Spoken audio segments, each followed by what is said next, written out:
So, I have the pleasure of being able to bring out here somebody who has portrayed one of the greatest underdogs in cinema history. You know him, of course, as Neville Longbottom. Ladies and gentlemen, make some noise for Matthew Lewis.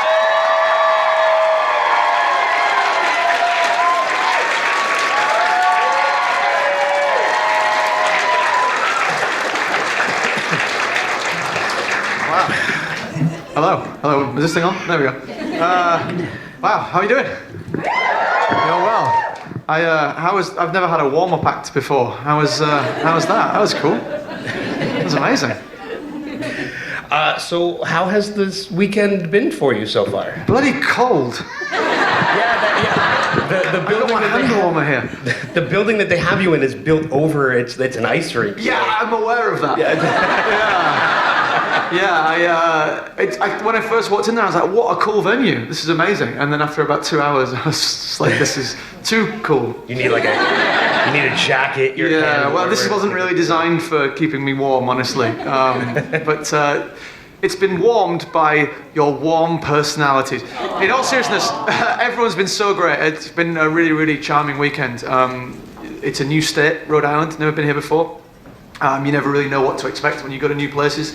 And it's been a real pleasure. It's been so nice to be here. Everyone's been so great. So thank you for coming to say hello, guys. Appreciate it. Yeah.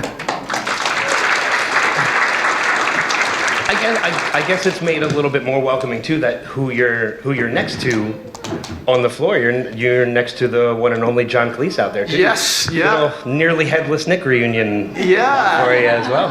It's why these conventions are all like so much fun and exciting because. I mean, take John, for example, someone who obviously I've grown up watching on TV and film and has inspired a lot of stuff that, you know, in my later career when I've been doing comedy and stuff, there's certain performers who have certainly had impressions on my work and John's certainly one of them.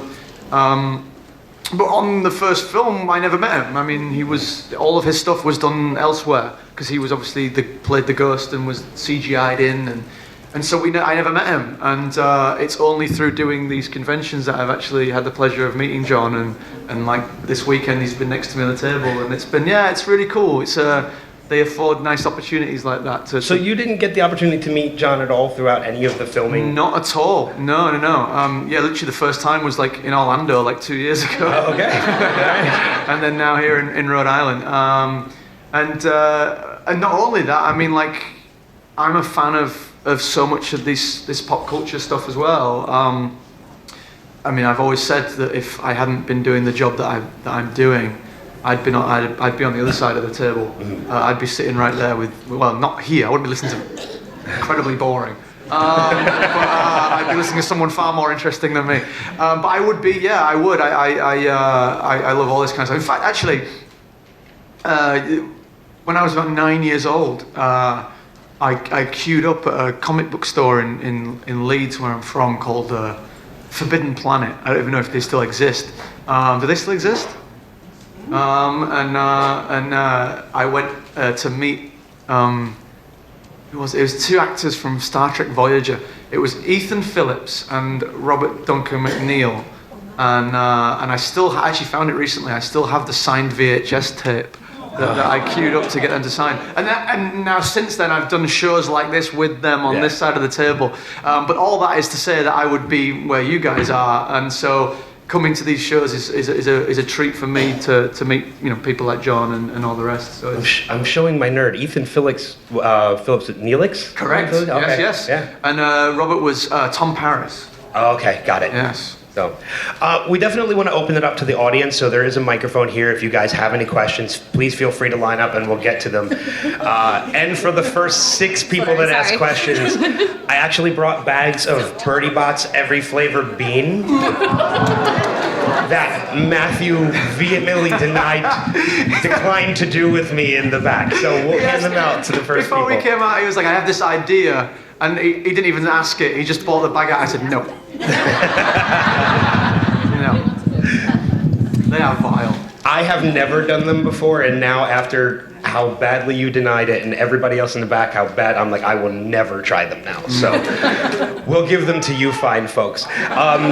Before we take the first question, though, I'm just curious about something. When it came to auditioning for Harry Potter in the very beginning, was Neville the character you went for, or was it a general audition to see which part you would fit best? The very first audition was just a general. I mean, it was kind of a nationwide call to arms, really. I mean, they'd done open auditions all up and down the country, and one of them just happened to be in Leeds, where I'm from, and it was at this big hotel that looks remarkably similar to this, yeah, there was. I think nationwide there was something like 40,000 kids over that process. I mean, there was probably in the four figures at least in the room that I was in, and it was just a free for all, really. I think we all read. I think all the boys read a paragraph from the book that was Harry's line, and then I think all the girls read one of Hermione's lines, and that was it, really. And months passed. I think 2 months before anyone, well, certainly before I got a recall. I think that Dan, Rupert, and Emma had been picked throughout that time, and then I'd worked for about 6 years at that point, 5-6 years, and being a child actor of that age, you usually either found out on the day or within 3 days max you would find out whether you'd got the part. So, once we getting towards 2 months, I was pretty much like, well, figuring it probably wasn't. Yeah. And I think as the story goes, my mum said that I said to her, I said, oh, if they make Chamber of Secrets, can I audition for that one? And she was like, yeah, we'll cross that bridge when we come to it. And then the call just came out of the blue, and then that was to say, would we like to go to Leavesden Studios to meet the creative team and recall for Neville. Okay, so at that point, when you got the call, what you knew it was going to be for Neville Longbottom. Yeah. I mean, that was come in, and that's the character we like you for. It was still kind of we don't know yet, but that was the one that we'd like you for. And I went and I met Chris Columbus, and it's all quite hazy. I mean, obviously it's 15 years ago. No, oh God, that's embarrassing. 25 years ago. Quarter of a century. Yeah. It's all a bit hazy, but yeah, I met Chris Columbus. I sat at this big executive boardroom table, which is the biggest table I've ever seen. Still to this day, probably the biggest table I've ever seen. Probably the first Americans I ever met, and they were all telling me sort of like what it could become if I was to get the part. And then I think we stayed there for a couple of days, and then we did a screen test. And that was in the Gryffindor common room, which was not finished yet, I don't think, but was on its way to being built. And I was in costume. I was in the teddy bear pajamas, and we did the "I'll fight you" scene. And Chris played Harry, Ron, and Hermione, and I did Neville, and that was it. They told my parents kind of, if we go with Matthew, this is kind of what will happen. But again, it was very vague. And then we went back up to Leeds, and about 2 days later they called and said, yeah, we'd like you to play Neville. And I think that the first two or might have been the first three books had been released by the time the first movie had come out. I think. Was that 4? Yeah. Was it 4? So wow, I'm way behind. Okay. The first 3 were out, and then the 4th came out, I think, while we were in the process of about to go and start. I think that's what I meant by 3 was when they started the process of film. That's the excuse I'm going with.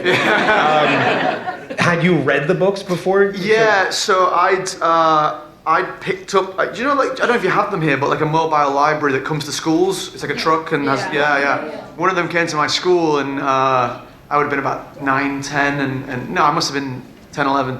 And I bought Prisoner of Azkaban because I'd heard of this Harry Potter that people were talking about. I hadn't read it, but I bought it, and then someone was like, oh, you do know that's the 3rd in the series? I was like, bugger. So I had to go and buy the previous 2 from somewhere. But then once I'd read the first one, that was it. I was completely hooked. So I'd read all of them, and then I queued up at my local book. It was called Hargreaves Bookshop in Leeds, and I queued up there with my friend Anthony Waterhouse to pick up Goblet of Fire that I'd reserved. And so I'd read them. I was a huge fan. So when Neville had come up, I knew exactly who he was, what you were getting into, and what I was getting into. Yeah. But we only signed up for the first 2. They kind of did that incrementally all the way through. Actually, signed up for 1 and 2, and then 3 and 4, 5 and 6, and then the final 2. And every time I just assumed. I guess I'm quite a cynic in real life.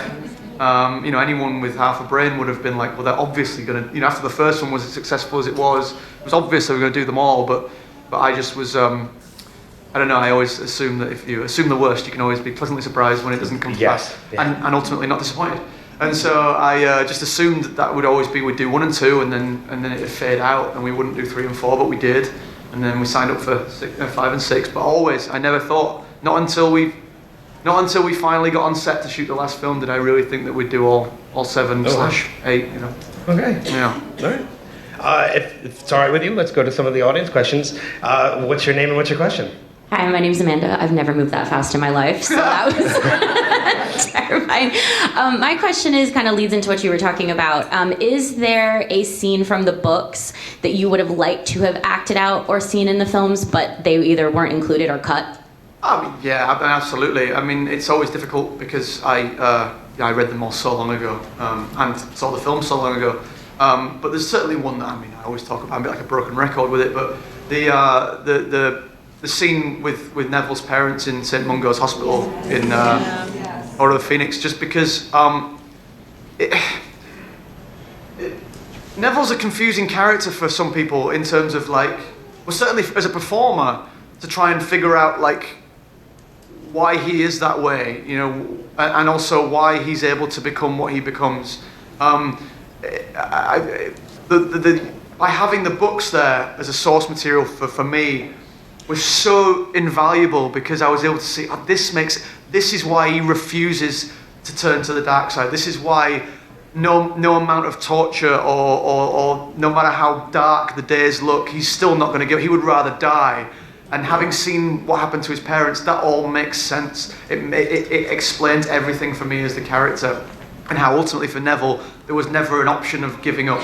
There was never the option of stopping fighting. He was going to go down with the ship and make sure that he went down doing the right thing. And I think that was quite tricky to try and portray that in the film. I think I was always worried that people were just going to think, oh, this guy just suddenly becomes a hero. What? Why? I don't know. We saw incrementally him getting better and more confident, but I just feel that would have really given a good exclamation point to why. And we kind of had to shoehorn it in a little bit into a very small scene in the Room of Requirement where he just explains about his parents, and that's kind of it. And we did the best we could, but I think it would have just been a lot. I think it would have showcased a lot more of his character and given more of a backstory for why he became that hero if we'd been able to get that. So, Thank you. Did you want your birdie box every flavor bean? Yeah.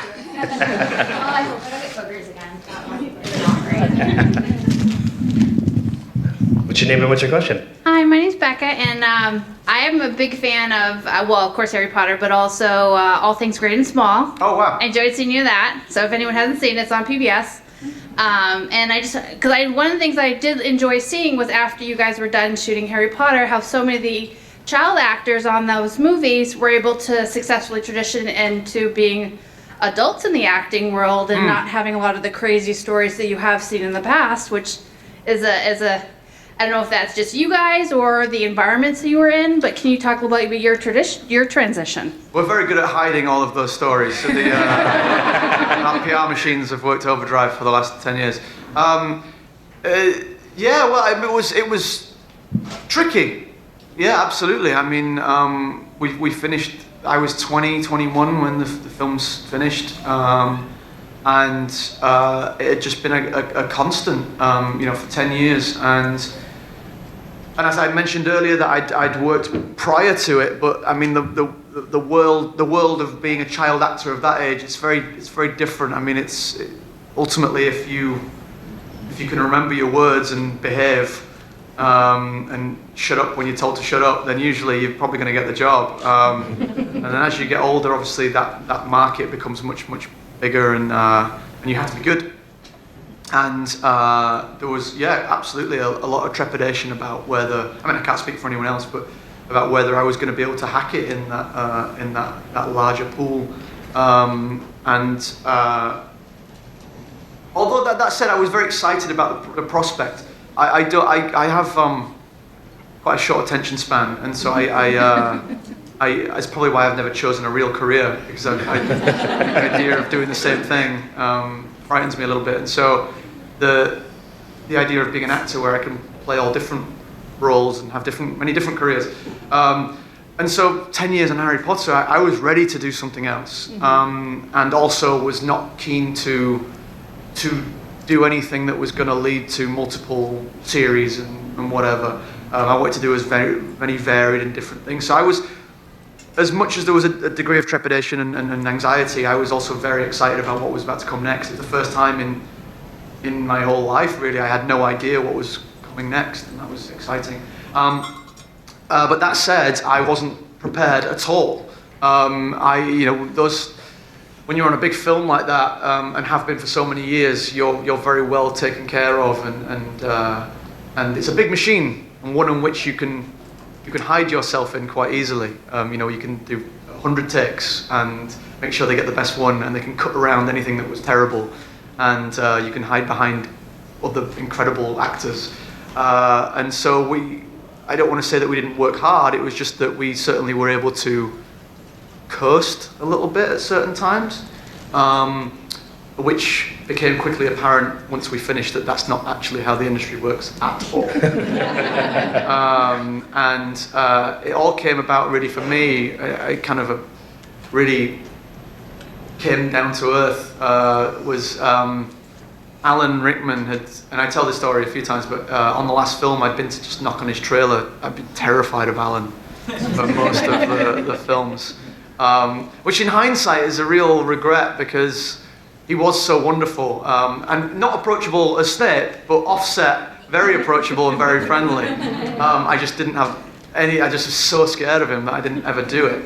And I finally plucked up the courage at 20 years old to go and say, knock on his door and just say, it's your last day, I just want to say thank you.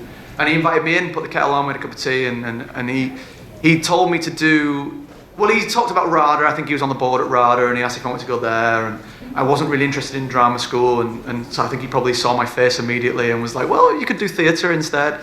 And he recommended I did theatre, and again, I was just like, being lazy, or just thought I knew it all. I just was like, yeah, okay, I guess. But I did. After I finished Harry Potter, the first thing I did was a play, and it was a terrible play. It was awful. It toured the country in some dreadful towns, and it was an Agatha Christie play, which was ironically her favourite.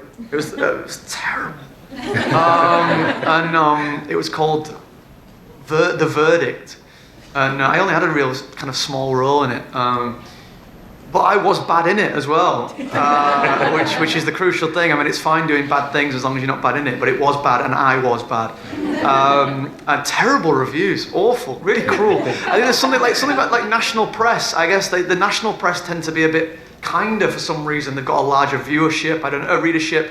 But the local press, they don't give a shit. They're just like regional press, just brutal. And we were in a different theatre every week, so it was like every week I'd go to a new town to get the shit kicked out of me by some new journalist. And after about 3 or 4 months of it, I was like, this is bad. Like, I think I almost quit. Like, not just the play, but acting. I was like, I don't know if my self-esteem can handle this. And I went to the director and I said, what do I do?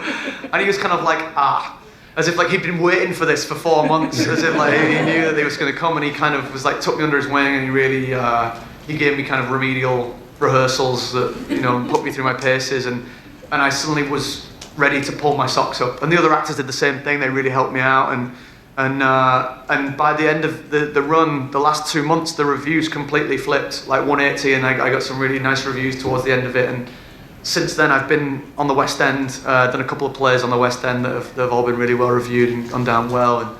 But all that is to say that I finally realised that it was, you couldn't coast. There was a tremendous amount of hard work. It is a craft that you need to work at constantly, and I'd really pay attention to other actors who've done this for a long, long time, and that's what I try to do, and I endeavour to do that to this day. I feel like I'm constantly learning. I'm never going to be the complete performer, the complete actor, every time I do a new job, I work with someone that I just go, wow, that person is amazing. I can learn so much from them. So I basically say that Alan, by insisting I do theatre, it's probably the shittest 4 months of my life.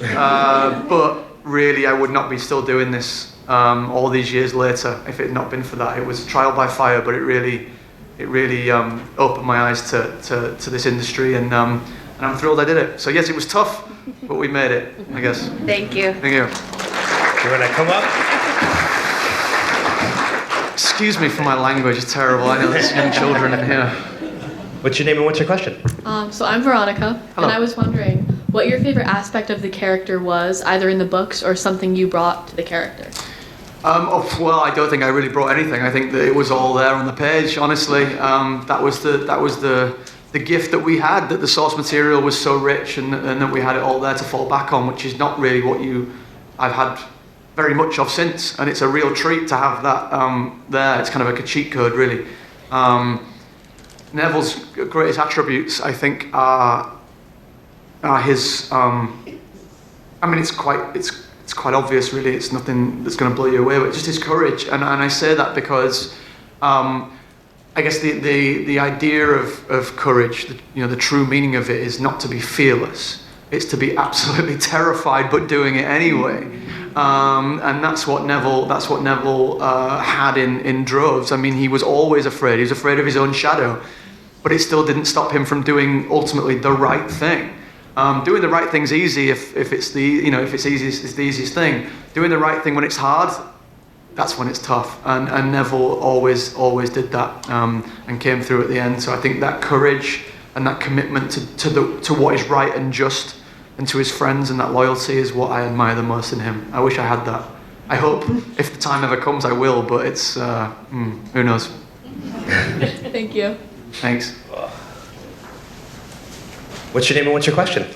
Hi, my name is Shanna. Hey. I was curious to know whether, obviously it's in Harry Potter, et cetera, but were there any other conversations about exploring the other side of the prophecy and Neville's role in it throughout filming of the movies?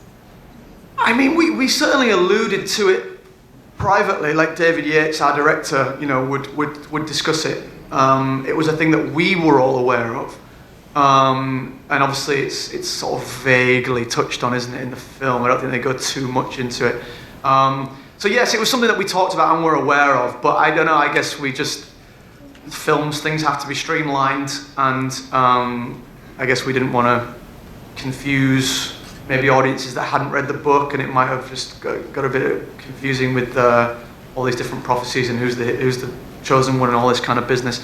But certainly in terms of like the way that we performed it, it was something that, this is the thing with actors a lot of time.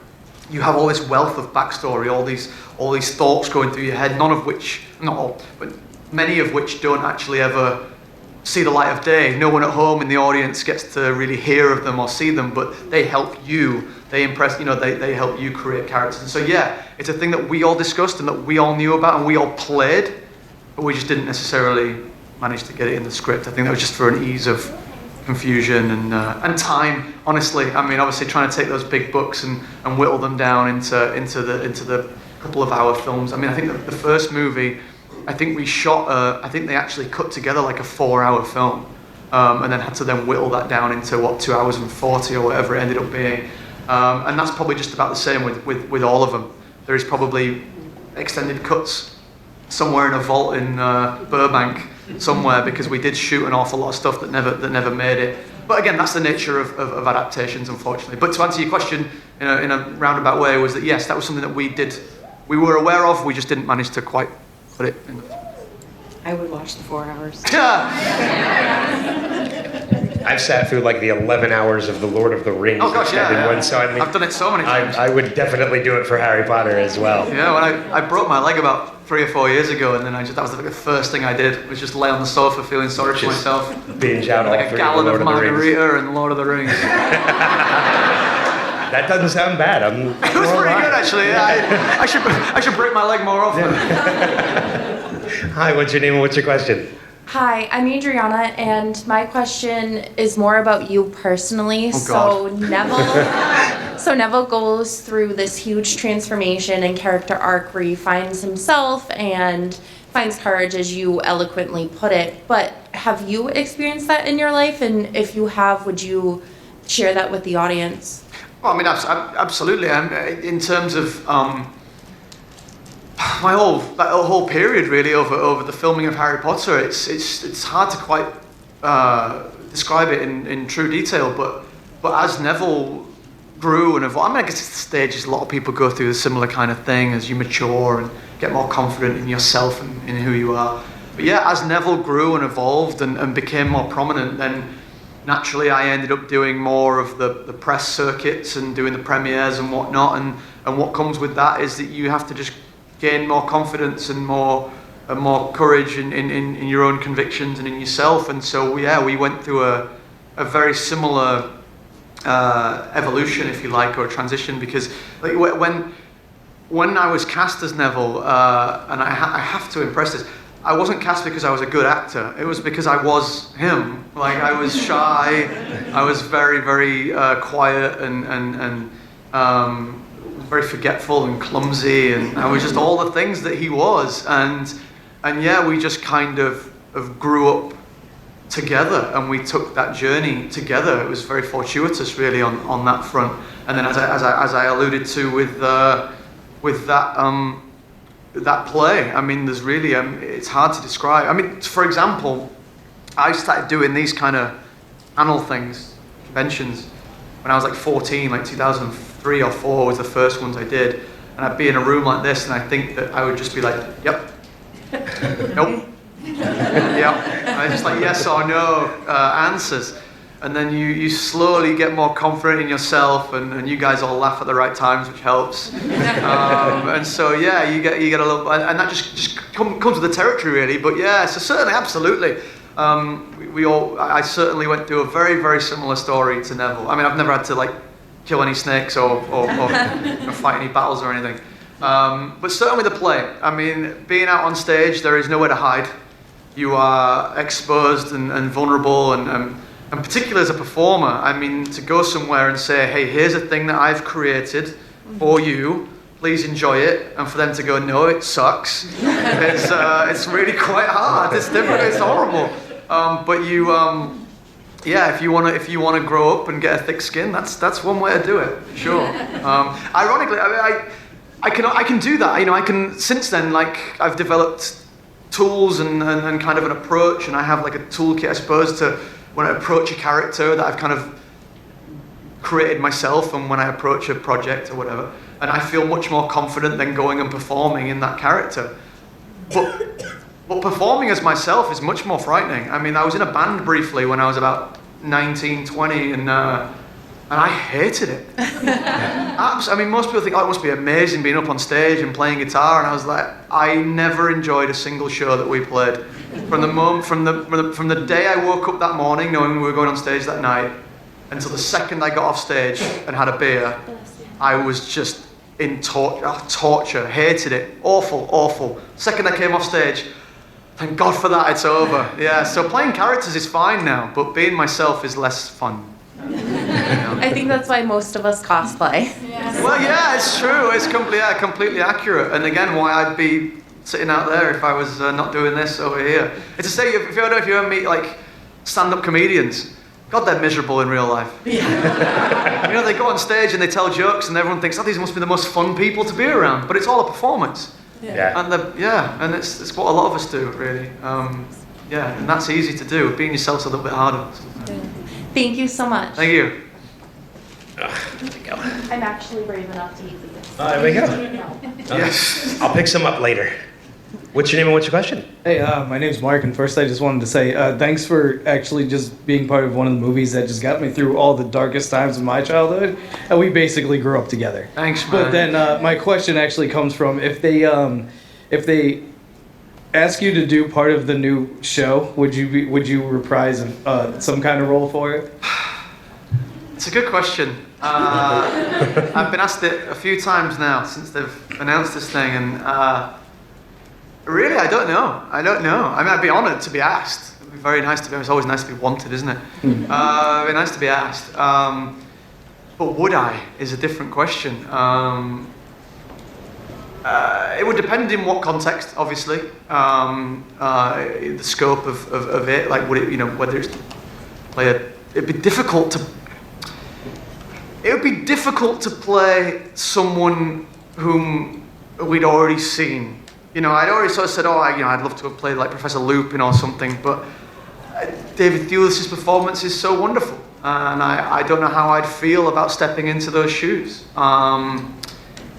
It's a tricky question on so many levels. Would I want to go back to the world of Harry Potter for a start? Would I want to play a character we've already seen, potentially bugger it up?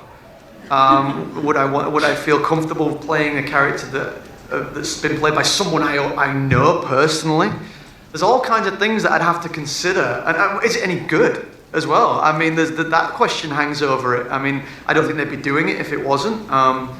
But who knows? Who knows? I mean, we've seen with various other IPs, which I won't name, that maybe they've taken liberties with prequels and remakes and whatnot, and people haven't enjoyed them. And I would be worried that it could. I don't think it will. I don't want anyone to think that I'm suggesting that. I just hope wouldn't want it to tarnish what's come before. So there's a whole load of questions to consider. But I suppose that's a way I can answer your question. Is would I consider it? Absolutely. Absolutely I would. I'd be thrilled to get the email and I'd consider it. But there'd be a whole host of questions I'd need to answer first before I took the jump. And instinctively, I would probably err on the side of caution and say probably not. I'm not going to say no. I mean, never say no. Great. Thank you. Depends how much they're offering. Last one. Yeah, that's an idea. Hi, my name is Elizabeth. And so I wanted to say that I can really relate to Neville Longbottom's story, more or less, as I have a mom who has epilepsy and schizophrenia and a dad who died from syphilis, dementia. I'm sorry to so hear that. Neville was a big part. So every time that Neville, I could feel that. So you did a really good job. But is there anything that, as his character or his story, that resonates with you in some way, even if it's either good or whatever, is there something that you really could empathize with in his character? I think that because when I was younger, I was so similar, and I didn't speak up very much, which is such an irony compared to today. I love the sound of my own voice, but I didn't speak at all. I'd be sitting in class, and I'm sure many of you have been through this, where you know the answer, but you're not going to put your hand up, and someone answers it, and they're like, "Oh, well done." And I was like, I knew that. I just didn't have the confidence to say it. Or you're in a group and you think of something funny and you don't say it, and someone else says it and it gets a big laugh, and you think, why didn't I just say that? Yeah. And that would happen to me all the time, constantly. And yet I think that when you're like that and you're quiet and shy, people, I guess, sometimes assume that it's because there's nothing going on in there, and it's actually quite the opposite. Yeah. I was a big daydreamer. There's all kinds of things that were going on in my head. I just didn't feel comfortable articulating them. And I always thought that Neville was the same. I always thought, for all of his shyness, there was a lot going on in there. He saw a lot. He thought a lot. Yeah. He had a lot of, obviously we know his ethics and his morals, his strength of conviction was always there. He just didn't talk about it. You should write a book. What's that? You should write a book about you and Neville. Oh God, no. Nobody wants to read that. So good. Nobody wants to read that. But as he grew in confidence, I think it's important that people believe that they do have worth, and that's the important thing to remember. Is all those thoughts you're having in your head, every single one in this room, every 8 billion of us on this planet, every single thought that one of you has, it's worth something, all of it, and you should believe in that and speak it. What do they say? Speak your truth, as they say. But you should. Everyone has an independent thought, an independent brain, and it's all worthy. And we have to just develop the confidence to believe that. But it's true. Oh, thank you so much. I don't have anyone. Yep, that's. Gotcha. My name is Scarlett. Was it fun to work with the cast of Harry Potter? No, it's terrible. I hate it. No, it was lots of fun. It was wonderful. It's one of the things that I've carried with me is those friendships. Really, it's the. I mean, I don't watch the films. I haven't gone back and read the books. One of the things one of the only things that I still kind of hold on to is those relationships that we forged throughout those films, and it's always a nice treat when I get to come and do, like I was in Atlanta at one of these shows last couple of months ago, and James and Oliver Phelps were there, and Bonnie was there, and Emma called me on my birthday. I was in Paris with Rupert. I played cricket with Tom in summer. It's even after all these years, we still maintain those friendships. And you know what? One of the questions that was asked earlier about the pitfalls of being a child actor that we seem to have avoided, I would posit that a large degree of that was because we were all there together. Frequently you hear these stories of child actors is that they were the sole actor in that movie and were having to carry that movie on their own and all of the pressures and anxieties that come with that. Whereas we were all kind of together, obviously different respect. Dan, Rupert and Emma kind of carried the limelight for most of it, which is admirable in itself. But a lot of the fears that we had were all shared, and it's a thing not really anyone else in the world will ever be able to understand, really, what we went through and how it affected us and our personal lives, except each other. And so we could talk, which is obviously the most important thing, guys. And I don't say that sarcastically. Talking, I mean, they say, well, problem shared and problem halved, and that is bloody true. And we should all talk more. And the thing is, we got to do that, and and it's actually a thing that I've carried into my later career. A lot of industries, people say fake it till you make it, which is semi-true. But there's also courage in saying, one of the most powerful sentences, oh, I didn't know that, or I don't know that. And a thing that I've tried to carry into my later career is rather than go onto a film set and act like you know everything because you want to appear like, you're not the odd one out, just say, I have no idea what I'm doing. And hope that all of you can collaborate and figure out what it is you're doing. And the moment you admit that, it's amazing. It's amazing. And then you can really create something beautiful.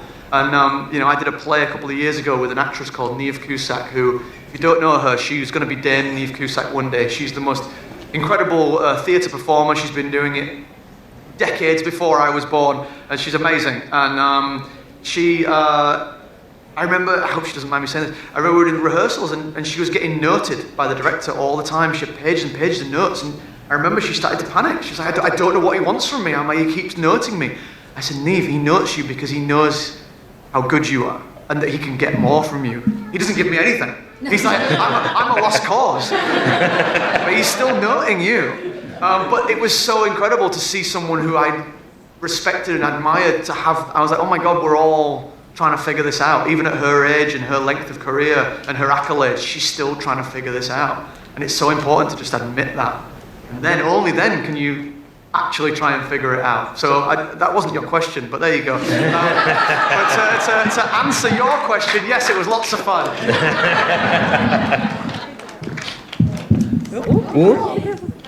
Thank you. Hi, I'm Gwyneth. Hello. Everyone took my questions. So now I'm like, what to think of? I guess, let's say, after the last book, there's no play, nothing else, no remake and all of that. Where do you think Neville would be today? Married, kids? Oh gosh. Well, I know that there is a canon answer, isn't there? That he lives above a pub and he's married to Hannah Abbott. I'd like to live above a pub. That would be cool. And he teaches at Hogwarts, right? Yes. Yeah, I mean, I kind of think that suits. I think he'd be a great teacher because he'd be able to see those students that are capable, but maybe they're in their own head and they're a bit shy, and he'd be able to bring out the best in them.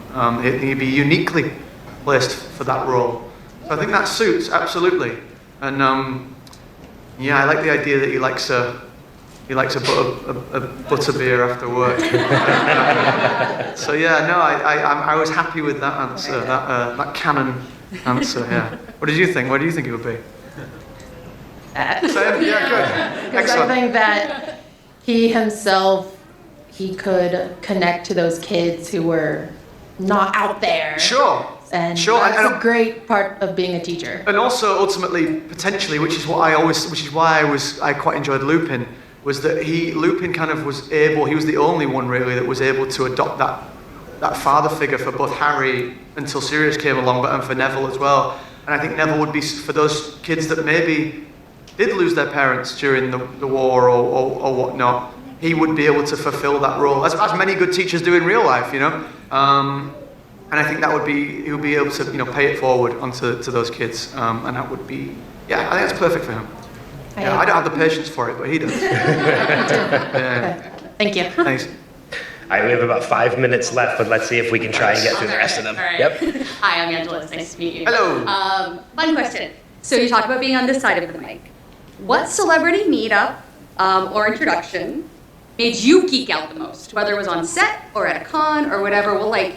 No, I know who it was. It's the only person I've ever been so starstruck into silence. The only time it's ever happened. And it was Sir Paul McCartney.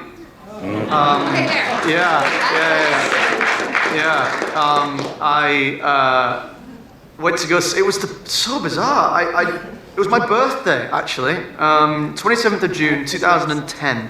And I actually remember it not because I met Paul McCartney. I remember it because England had just lost 4-1 to Germany in the World Cup. And thoroughly ruining my birthday. But I'd been invited. I guess it had come through Warner Brothers. I was still working at the time, and they said that we'd been invited to go. They knew. They also, had been working for 10 years. We were all family. Everyone knew, kind of, in the PR department who liked what. They knew I was a huge Beatles fan, so we got invited to go watch his show at Hyde Park in London. And so me and my friend Tom went, and we also had to go to the after party, which was at the Baglioni Hotel in Park Lane. And I'd been to many of these kind of things over the years, and invariably these after parties are kind of like lots of press, lots of family and friends, hundreds of people, and oftentimes the person whose party it is doesn't turn up. They go somewhere a bit more exclusive, But this was not that. We went, and I went into this bar, and I was like, this can't be the right place. It's like a hotel bar, and there was like 4 people in there, and I was like, we must be in the wrong one. They're like, you here for Paul's after party? I was like, yeah. And we went in, and we, free bar, thanks Paul. Had a couple of beers, and then suddenly his band came through, and again, there must have been still only about 10 people, 15 people in the room. The band came through, I got chatting to the drummer, and I was just asking the question, like, how do you end up drumming for Paul McCartney, whatever. And again, I'm still thinking, but he's not going to come. Right. And the next thing, there's a voice behind my shoulder taps me and goes, do you know where the toilet is? And I just was, I'd just been for a pee. I knew exactly where it was. And and his drummer was like, looking at me like, are you okay? He's like, it's just down there, Paul. And he went, and I was just like, I'm sorry, I couldn't speak. He's like, don't worry, it happens all the time. And then he comes back from the toilet, and just joined. And I just said, I managed to find. I think I'd rehearsed it while he was in there. And he came back. And I just said, hey, it's my birthday. I'm sure you know England just lost. I was quite miserable, but that gig was amazing. And now you've bought me a beer, and this has just been is the best birthday ever. And he just shook my hand and said it was a pleasure, and thanks for joining him at his party. And I just got to have a beer with Paul McCartney. There you go.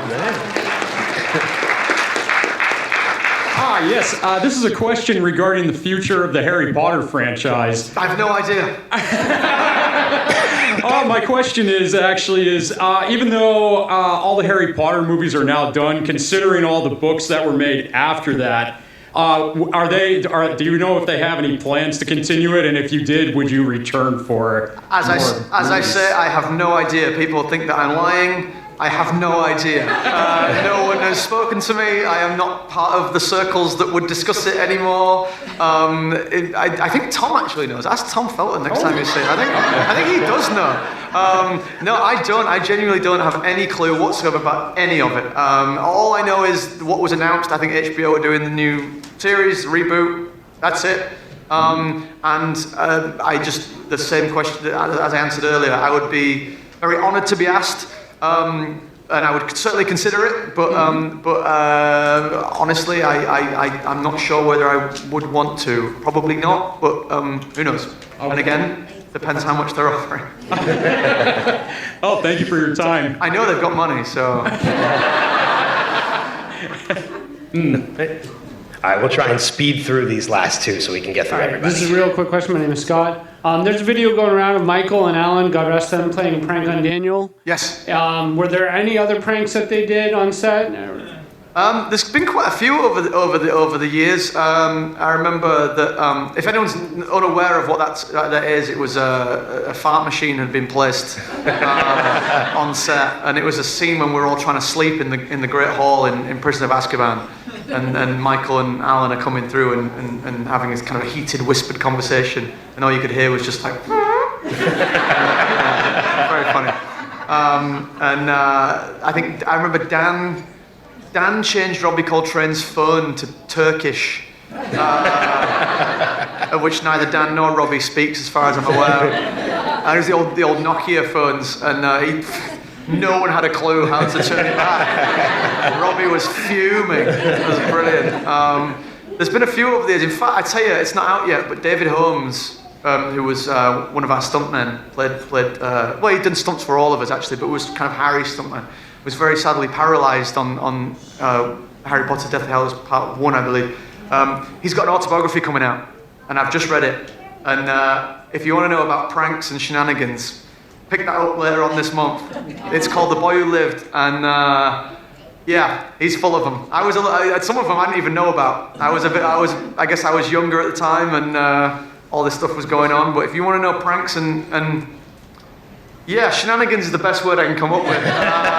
Then read that. Yeah. All right, final question. I have a question. Who was your favorite Harry Potter cast member you got to work with?